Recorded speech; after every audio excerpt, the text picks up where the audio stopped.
Ikhwani fiddin, a'azakumullah kaum muslimin yang saya hormati.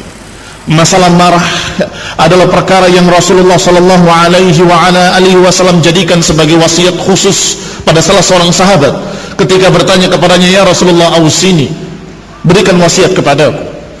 Dijawab oleh Rasulullah SAW, "La taghdab." Faradatu miraran, faraddada miraran, beliau mengulang-ulangnya, "La taghdab, la taghdab."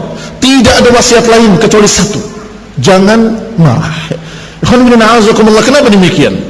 Karena mereka yang marah biasanya mereka dikuasai oleh emosinya. Ketika mereka dikuasai oleh emosinya, sungguh mereka dalam keadaan tidak sadar.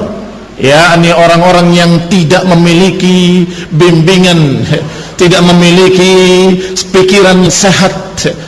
Kata orang, gila sesaat. Wallahi gila sesaat.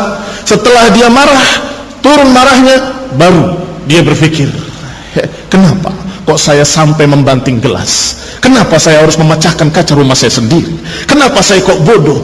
Menunjukkan kalau tadi dia berbuat sama sekali tidak terbimbing oleh akalnya yang sehat, sama sekali tidak terbimbing oleh pikirannya yang jernih, oleh pikirannya yang sehat. Kaum muslimin yang saya hormati, maka hati-hati. Ada orang yang mabuk dengan khamr, ada orang yang tidak sadar karena narkoba, dan ada pula orang yang tidak sadar karena dikuasai emosinya. Na'udzubillah, kita berlindung pada Allah Subhanahu wa taala min syarri nafsi. Kita berlindung kepada Allah Subhanahu wa taala dari kejahatan dan kejelekan nafsu kita sendiri.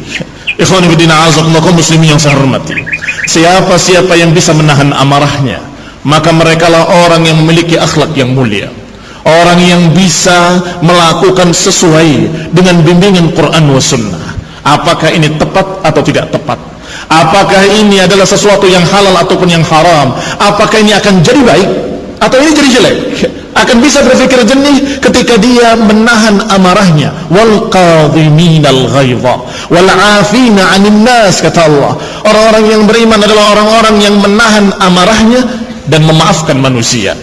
Ikhwani fiddin, a'azakumullah kaum muslimin yang saya hormati, ketika dia bisa menahan amarahnya, tahan tangannya, tidak bergerak untuk menyakiti orang lain, tahan lidahnya, tidak mengucapkan sumpah serapah, tidak mengucapkan kalimat-kalimat yang jelek, yang buruk, yang tidak diridhai oleh Allah Subhanahu wa taala, maka ketika itu dia mendapatkan dari Allah Subhanahu wa taala kebesaran hati dan kemuliaan dirinya, sehingga dia bisa melihat, kalau saya berbuat demikian, niscaya yang akan terjadi demikian. Kalau saya tidak berbuat demikian, maka niscaya tidak akan terjadi demikian. Ikhwan fillah, a'azakumullah, bisa berpikir dengan sehat.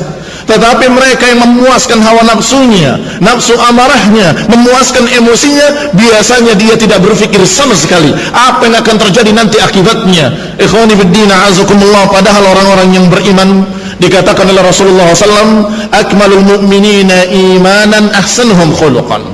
Orang yang paling sempurna imannya adalah orang yang paling baik akhlaknya.